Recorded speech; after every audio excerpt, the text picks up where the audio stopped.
Before civilizations rose, before language was born, titans walked this earth. They stood 9 feet tall, their bones thick as tree trunks, their hands capable of crushing skulls like eggshells. But something hunted them in return, something that left no trace except silence. If beings that powerful vanished without warning, what invisible predator stalks us today? 2 million years ago, the African savanna trembled under footsteps that would make modern earthquakes seem gentle. Paranthropus boisei, the nutcracker man, roamed these ancient grasslands with jaws so powerful they could crack bones that would break industrial tools. Scientific evidence shows their molars were 4 times larger than ours, designed for crushing vegetation that would slice through human teeth like razors. These were not our ancestors. They were something else entirely, a branch of the human family tree that nature built for survival at any cost. But in the same valleys where these giants foraged, smaller shadows moved with intelligence that compensated for their fragile frames.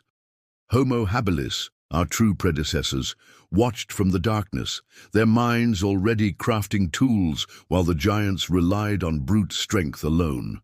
The stage was set for a confrontation that would determine the future of intelligence on Earth. Picture this. Dawn breaks over the Olduvai Gorge, mist rising from blood-soaked earth where yesterday's hunt ended in tragedy. A family of Homo habilis crouches behind acacia thorns, their stone tools trembling in calloused hands. 30 meters away, a massive Paranthropus boisei male tears, flesh from a carcass they desperately need to survive the approaching dry season. Archaeological evidence from sites like Olduvai suggests these 2 species shared the same territories for nearly 500,000 years. But sharing is a luxury the prehistoric world never afforded. The smaller hominid family faces an impossible choice: retreat and watch their children starve, or challenge a creature that could snap their spines with a casual backhand. Their leader, a weathered female whose scars tell stories of previous encounters, makes a decision that will echo through millennia. She signals the attack. Modern forensic analysis of Paranthropus remains reveals something disturbing. Many specimens show unusual trauma patterns, not from environmental hazards or predator attacks, but from impacts consistent with stone tools. Dr. Tim White's research at UC Berkeley suggests systematic hunting behaviors that required coordination, planning, and ruthless efficiency. Homo habilis didn't just compete with the giants, they systematically eliminated them. The smaller hominids developed what paleoanthropologists call persistence hunting, a technique that turned their greatest weakness into an unstoppable weapon. While the giants possessed devastating strength, they lacked the endurance for extended pursuit.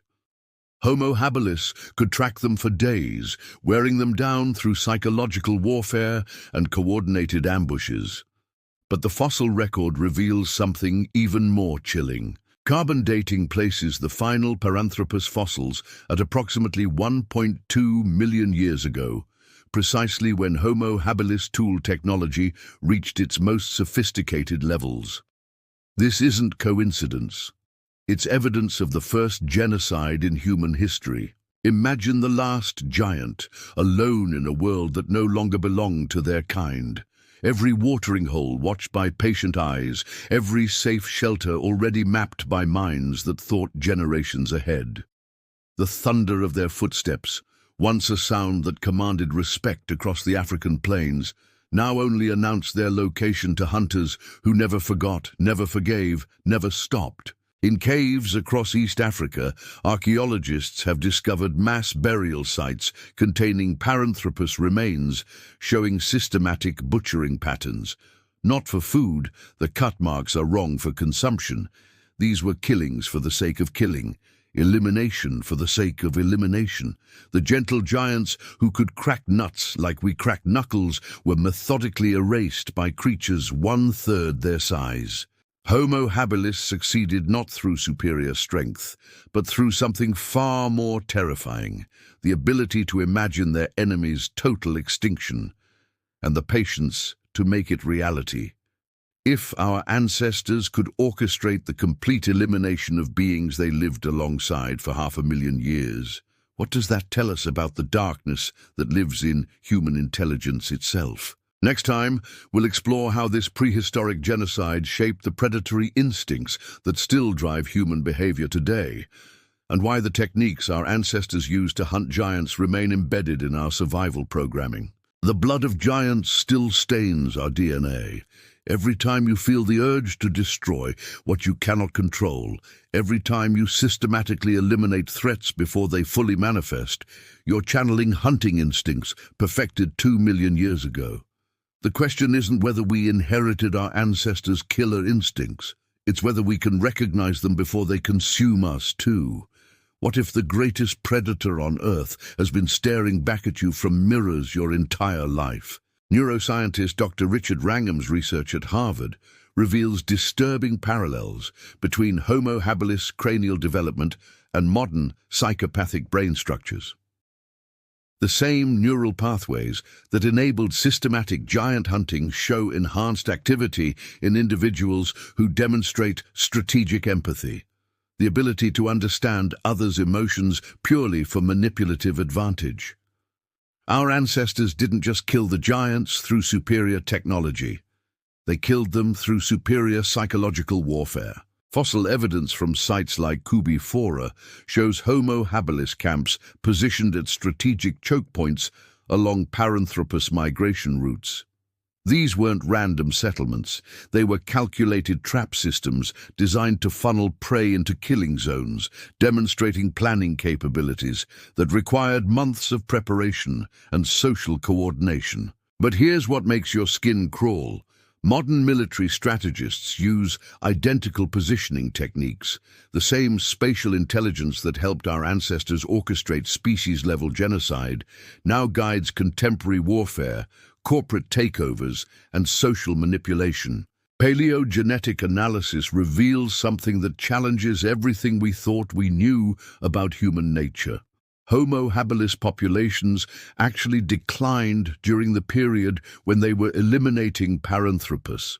They were literally starving themselves to continue the hunt, suggesting an obsession that transcended survival necessity. This wasn't about competition for resources. This was about the complete erasure of alternative evolutionary paths.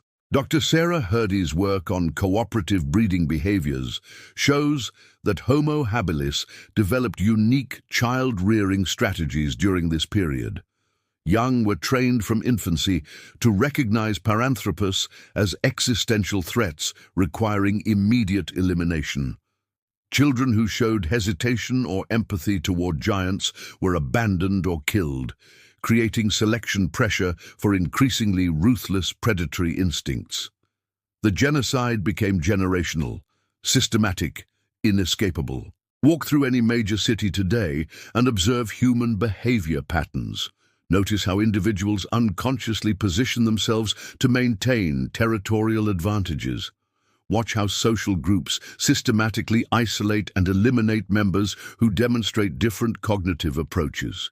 Witness the subtle satisfaction people display when witnessing the destruction of those they perceive as threats. These aren't learned behaviors.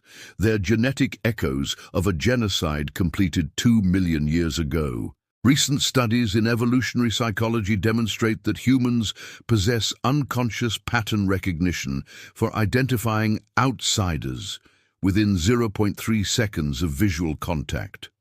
The same rapid threat assessment that helped Homo habilis distinguish between potential allies and giant prey still drives modern prejudice, tribalism, and systematic oppression. We carry the hunter's brain in every decision we make. Archaeological evidence from the late Pleistocene reveals something that will haunt your understanding of human nature forever. After successfully eliminating Paranthropus, Homo habilis populations immediately began developing more sophisticated weapons and showing signs of intraspecies warfare. Without giants to hunt, they turned their perfected killing instincts on themselves. Forensic analysis of Homo erectus remains, the species that evolved from Homo habilis, shows systematic trauma patterns identical to those found in giant fossils. The same strategic thinking, the same coordinated attacks, the same cold efficiency. The predator consciousness that emerged to fight giants became the blueprint for all future human conflict. Every war, every genocide, every systematic elimination of undesirable populations throughout human history follows the same pattern established in those ancient African killing fields. We've been perfecting the same hunting strategies for 2 million years, just changing the targets. The giants died screaming in valleys that echo with silence today. But their screams became the first music our species learned to make, the sound of absolute power destroying everything that dares to be different. Homo habilis succeeded in creating a world where only one type of intelligence could survive. The cost was encoding systematic elimination as humanity's core survival strategy. When you feel that predatory satisfaction watching your enemies fail, when you experience that cold calculation as you plan someone's social destruction, when you participate in the systematic exclusion of those who think differently, you're not being cruel. You're being authentically human. The next forbidden chapter explores how this predatory consciousness shaped human civilization itself, and why every golden age in human history began with the complete elimination of previous inhabitants. If you want to uncover the darkest truths about what we really are, the evidence that anthropologists don't want you to see, follow us into the shadows where human history hides its most terrible secrets.